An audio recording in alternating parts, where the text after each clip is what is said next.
everybody, welcome back to my channel. I'm Magical Jill, and today, me and my husband Jay have something very exciting to share with you. You know, you gotta stop leaning into the husband thing because we're gonna lose all the single guys who like your voice. I mean my ex-husband. I live in the basement.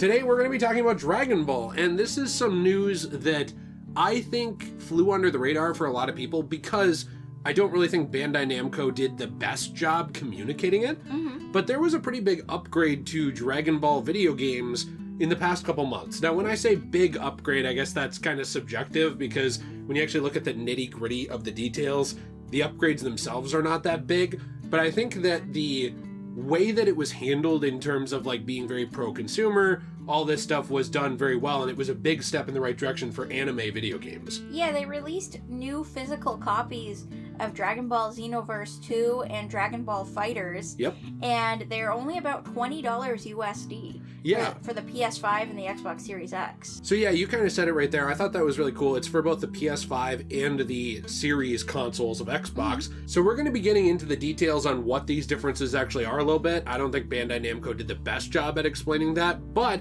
before we get into it, Jill, I think people, if they enjoy this video, should leave a like and subscribe. And you have a question of the day for them. Yay, question of the day. What is your favorite Dragon Ball video game? And if it's not a Dragon Ball video game, what's your favorite anime type video game? Because I really want to check some more of them out because I love video games and I love anime. Yeah, we got some videos of some other ones coming up soon, actually, that aren't even Dragon Ball or Sailor Moon related. So, fun stuff, spoiler alert. One of the best things about this release, by the way, is if you already owned the PS4 version or the Xbox One version of these games, like physically or digitally, you could go onto the store and upgrade it to the PS5 or the Xbox Series version for free, which means that it would upscale up to 4K, it would have better internet connection, it comes with a bunch of patches, and then there's slight graphical improvements. Now these things aren't like, you know, ground shaking, it's not like, oh, if I don't get this, I'm gonna die. But it is pretty cool that they helped improve these games. Yeah, so I want to go over a couple of those things really quick. For the free upgrade, if you had gotten the game for free before, like through something like the PS Plus program, then it wasn't free. So some people were confused about that, but the way digital rights management works, this is something we always try and drive home on our channels. Depending on how you buy something, you don't really own it. You know, like we buy digital games sometimes, but the real reason we prefer physical is like if you own the disc, as long as the game fully works with the disc, people can't take the disc unless you're robbed, right? Yeah. But when it comes down to it, like there are always caveats. And one caveat with this release, especially for Xenoverse 2, was it was given out on PS Plus a couple of months ago. For the PS4 version. If you got it for free, then you couldn't get the upgrade for free. See what I mean? Yeah. Because like they didn't count it as you actually owning it. They counted it as, well, this is just a perk included with your subscription, is access to the game. Yeah, so it's not actually owning the game, it's just access to it. So that's kind of something that I think people need to keep in mind when they're getting either free games from PS Plus or you getting games on Game Pass or any of these things, is like you don't really own that thing. So that's something I think people need to keep in mind, because I was seeing some people upset about that, but it's like, well, you didn't pay for that game anyway. Yeah. They just threw it in with your PS Plus to pay for the internet connection. Yeah. So that was something that I noticed was a little controversial with some people on Reddit, and it confused a lot of people. But that said, if you had bought this game in any way before, digital or physical like you said, you got a free upgrade. Yes. Now, you already pointed out with those upgrades that it is supposedly upscaled to 4K. I personally think it's a little clearer. That said, we got a new TV in that time. So something that's kind of like a little iffy for me is trying to notice the difference.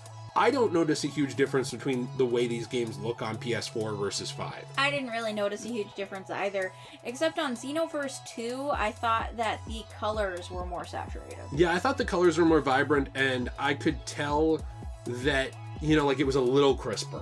You know, some of the backgrounds, things like that, they said they added grass details. I saw some of that. They were getting memed into the ground on Reddit for this, by the way, a while back. Like, oh, wow, you added some grass.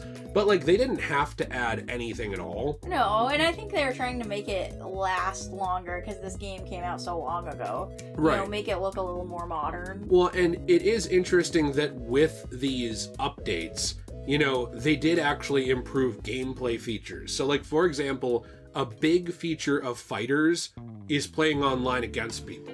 Now, people like us who suck at fighting games, we're not doing that. We like fighting against the computer. Right, and I already lose sometimes. So, like, you know, that's already pathetic enough. I don't need someone else to kick my face in. But I will say that with that, they did actually fix a lot of the netcode stuff. They added rollback netcode, which in layman's terms, essentially they made it better and easier to connect with opponents around the world with less lag. That's pretty cool, yeah. And that matters a lot in fighting games. Yeah, lag is a big problem if you're fighting against someone. Fighting games and FPS games, you don't want to deal with lag, you know, input or otherwise. So when it comes down to it, that is actually a very welcome change for a lot of people. It's also worth mentioning on PS4, that game was pretty dead. Like, there weren't really that many people playing Fighterz anymore, unfortunately.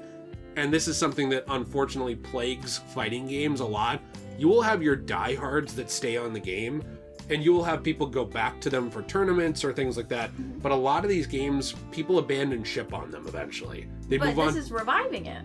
Exactly. Yeah. You know, having a new release like this creates a new player pool. Yeah. There was something that frustrated me, which is that at least with Fighterz I know, and I don't know about for Xenoverse, but I know for Fighterz that they made it so that if someone was on PS4, they can't connect to someone on PS5. Oh, that's weird. That was something I didn't really fully understand. Maybe it's because of the lag netcode fixes. Yeah. I think it's because of the netcode changes, but I did find it very odd, you know, in terms of preserving the game, that I would think you'd want the player base to be as big as possible. Something that I'm most excited about as a video game collector is that for Xenoverse 2, they changed the cover art for the PS5 physical version, and it's a completely different art than it was before, and I think it's really cool. I like it way more than the old one. We both kind of thought the old one was a little bit boring looking, and this one is awesome. I'm so excited about it, and I love that we have it on our shelf. And I love that we were able to get the physical version of this for only like $20-ish. Right, yeah, so it's also on the series version. I do want to mention that before somebody corrects you. But yes, this new version does have new art. I love it. I think it looks great. It has the, you know, Goku next to the Time Patrol insert avatar. And it would have been cool if they had like a different version of each, because you can play as a boy or a girl. We just got the standard Saiyan boy. Either way, still neat with the Dragon Balls kind of floating around in the background. I would imagine a lot of people would want to play as a Saiyan boy, though, just because of Goku. I know, but it would have been cool if, you know, there was other options. Yes, I completely agree. I've seen games all the way back to Mass Effect 3 doing other options for the, you know, cover art. Yeah. But yeah, no, I think for me overall, it's like, there are things that are disappointing about this upgrade. For example, it's not a huge upgrade. And, you know, also there was no DLC on disc.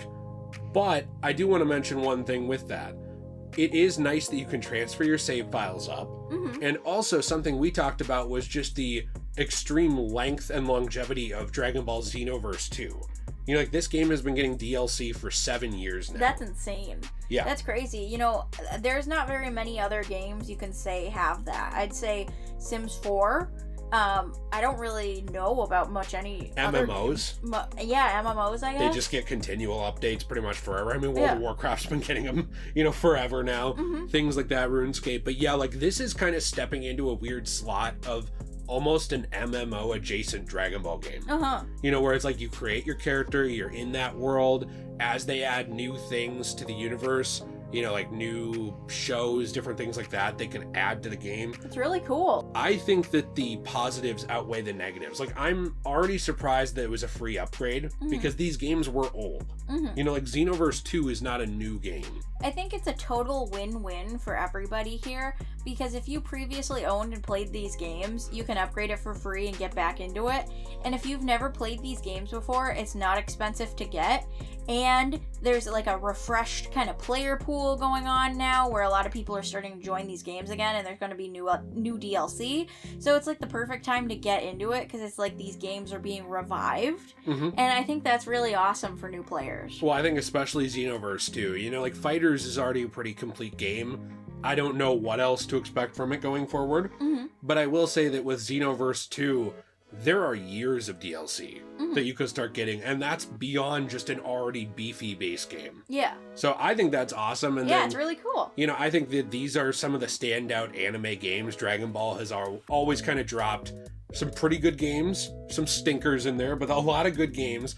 And, you know, closing it off, this just makes me very sad that that our girl Sailor Moon doesn't really get anything per se for video games. Yeah. Another video topic we want to make actually in the future. Has she even gotten a video game for Americans in the last 10 years? Because I'm going to say probably not. No.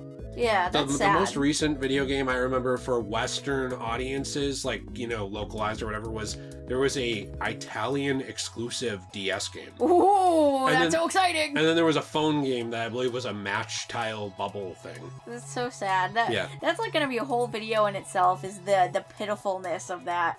But speaking of how much we love anime, I actually wanted to tell you guys, I have this really cool shop called CosmoBunny.shop, and you can use code SAILOR in all caps for 10% off of your purchase. And what I make on there is I make these really cool resin pieces out of recycled manga and recycled comic books. So I'll make coasters, I'll make keychains, I'll make trays, lots of awesome stuff like that. I really hope you check it out. They're all one-of-a-kind pieces, and I think that they're incredibly made. You made some new ones actually recently. You've been posting them the last couple days, and I think every single time you make new pieces, they're even better. It's crazy to They me. may or may not have anything to do with the subject of this video as well. They which is may really or may awesome. not. You know, and I think this is cool because it gives new life to these things. You're able to take something that wasn't able to be sold, you know, give it new life, then recycle the rest of it, create something transformative, you know, out of it. It's not like we're just printing the pictures off of the internet or anything and not really using tons of creativity. Like, we are searching through these books, finding really cool pictures that we can use, trying to upcycle things, and I think that's really fun. It's like using recycled art, and I think that makes it really unique. That's why all of my stuff is one of a kind. So I hope you go check it out. I also make handmade beaded jewelry. I make earrings, bracelets, necklaces, all of that jazz. I absolutely love those things, so I hope you check that out too. And I'll see you all in the next video. Bye! Bye. Thanks for watching.